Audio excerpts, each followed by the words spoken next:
Há menos de 2 anos fomos ao Brasil para cobrir a eleição presidencial. O incumbente presidente Jair Bolsonaro disputava contra um ex-presidente condenado e ligado ao governo da China, Lula.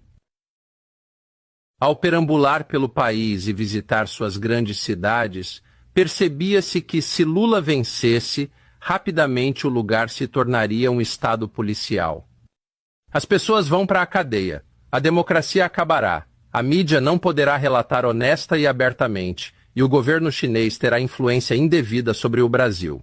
E isso é importante não só para brasileiros, mas também para os Estados Unidos, pois o Brasil é o país mais significativo nas Américas depois deste. É enorme, possui enormes recursos naturais, possui uma população bem educada, há muito no Brasil. E então, se isso descer às trevas, esse é um problema não apenas para o Brasil, mas para todos os países deste hemisfério. Então, a questão é, 2 anos e meio depois, 1 ano e meio depois, na verdade, o que aconteceu no Brasil? Lula venceu em uma eleição que foi muito obviamente manipulada. E o que aconteceu com o país? Então pensávamos em atualização com Eduardo Bolsonaro, filho do ex-presidente. Conhecido parlamentar no Brasil, ele se junta a nós no estúdio. Eduardo, muito obrigado por ter vindo. Obrigado, Tucker. Então, olhando aqui de cima, de uma perspectiva de milhares de milhas, mas para o Brasil, parece que não é mais um país livre. Claro, não mais. Temos de fato pessoas sendo censuradas, não apenas nas redes sociais. Vocês têm pessoas exiladas vivendo aqui nos Estados Unidos. Por exemplo, vou citar os nomes para não haver dúvida sobre o que estou falando. Rodrigo Constantino, Paulo Figueiredo, Alan dos Santos, são 3 jornalistas vivendo aqui nos Estados Unidos. São jornalistas brasileiros cobrindo a política do Brasil morando aqui. Mas por que aqui? Porque eles não podem mais exercer suas funções no Brasil. E também porque você realmente sempre corre o risco de ser preso pelo Supremo Tribunal. E para ser honesto, não todo o Supremo Tribunal, mas um juiz chamado Alexandre de Moraes, ele abriu, de fato, uma investigação por mais de 5 anos, perseguindo, geralmente conservadores. Esses senhores, Alan dos Santos, Paulo Figueiredo, Rodrigo Constantino, estão vivendo aqui, silenciados no Brasil. Alexandre de Moraes, este ministro, ele realmente não pode permitir que esta pessoa mantenha uma conta no Twitter ou no Facebook, no Brasil. Se você está no Brasil e quer ver o Estes Postam, precisa ativar seu VPN ou estar fora do Brasil. A administração Biden, a grande defensora global da democracia e direitos humanos pelo mundo, eles nos dizem isso todos os dias. E ainda assim, seu aliado próximo, o governo Lula, está restringindo a liberdade de imprensa e forçando jornalistas ao exílio.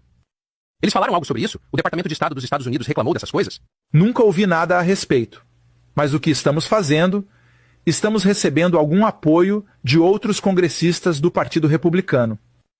Por exemplo, Marjorie Taylor Greene, Chris Smith, entre outros. Tivemos conversas ano passado, e esperamos que este ano voltemos ao Congresso dos Estados Unidos com uma delegação maior de congressistas brasileiros para ter uma audiência em uma comissão e contar ao mundo o que está acontecendo no Brasil. Porque no Brasil não vale mais a pena. Você apela. Não tem a quem recorrer. É o Supremo Tribunal processando pessoas. Dizem que são as vítimas, os acusadores e os juízes de todos, sem distinção. Isso realmente não é mais uma democracia. Infelizmente, não posso mais realmente dizer isso. E você não tem onde recorrer ou a quem pedir ajuda, de fato. Então, apenas para ser específico sobre o que aconteceu e quando, então era o último dia mesmo. Acho que o mandato do seu pai terminou na véspera de Ano Novo de 2022. Está certo. 31 de dezembro. 8 de janeiro você teve seu próprio 6 de janeiro. Sim.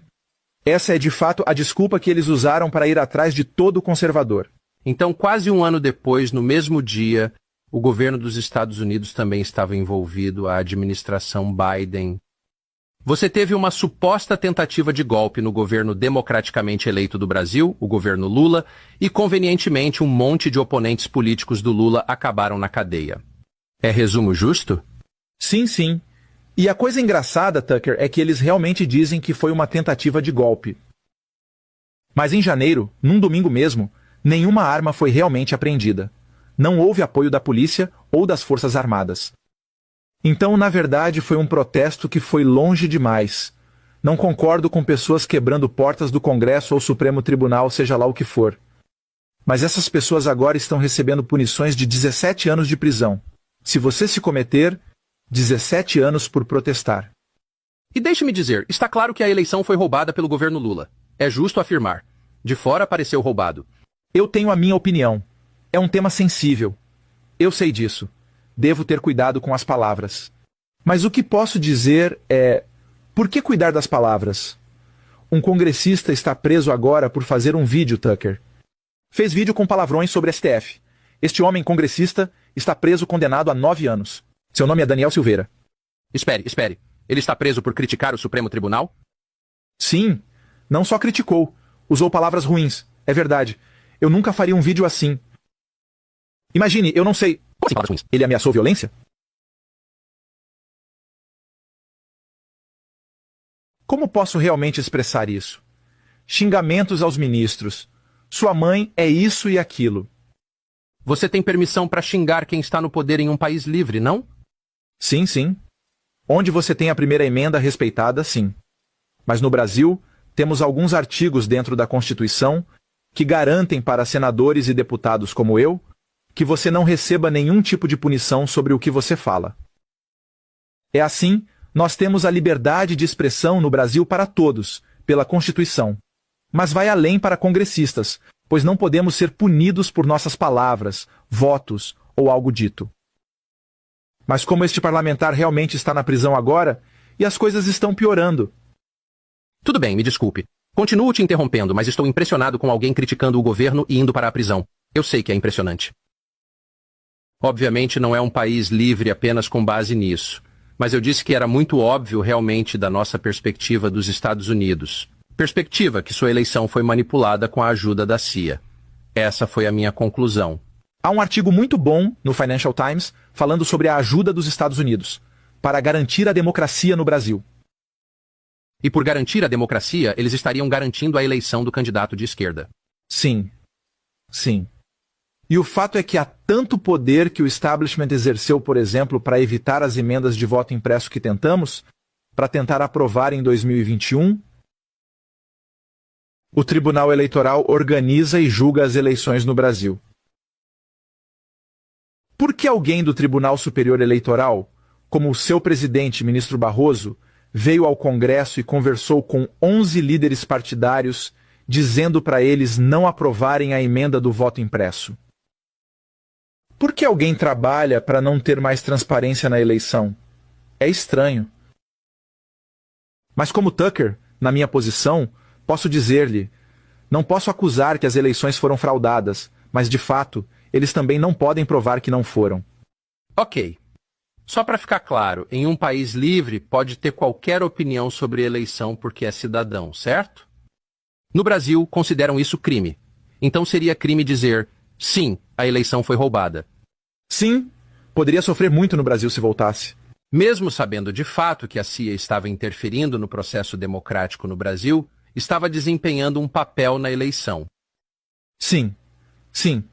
Você sabe, e uma das razões pela qual meu pai se tornou inelegível em tempo recorde logo após Lula assumir o cargo, é porque ele teve uma reunião. Disseram-lhe que ele nunca mais poderia concorrer. Sim, ele é inelegível até 2026. Estamos tentando reverter dentro dos tribunais, mas como você pode imaginar, será muito difícil fazer isso. Ainda tenho esperança.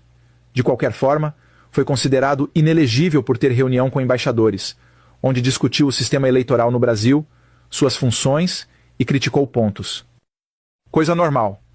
Mas antes da reunião de Bolsonaro com os embaixadores, o presidente do Tribunal Superior Eleitoral teve as mesmas reuniões com eles. Espere, então você está dizendo que seu pai, que frequentemente foi comparado ao Trump, foi declarado inelegível para concorrer novamente na próxima eleição, com base em reclamações sobre o sistema eleitoral, e que você teve um protesto contra uma eleição manipulada que foi apoiada pelos Estados Unidos, governo, e que, como resultado disso, os oponentes políticos de Lula acabaram na prisão. Quero dizer, parece o que está ocorrendo nos Estados Unidos. Sim. Você percebeu isso? Sim. Eu costumo dizer que é de fato o mesmo vírus, mas no Brasil temos um pouco menos de anticorpos. Na verdade, esta frase é do jornalista Paulo Figueiredo. É o mesmo vírus, mas imagine que no Brasil, a esquerda ou o establishment controla o Supremo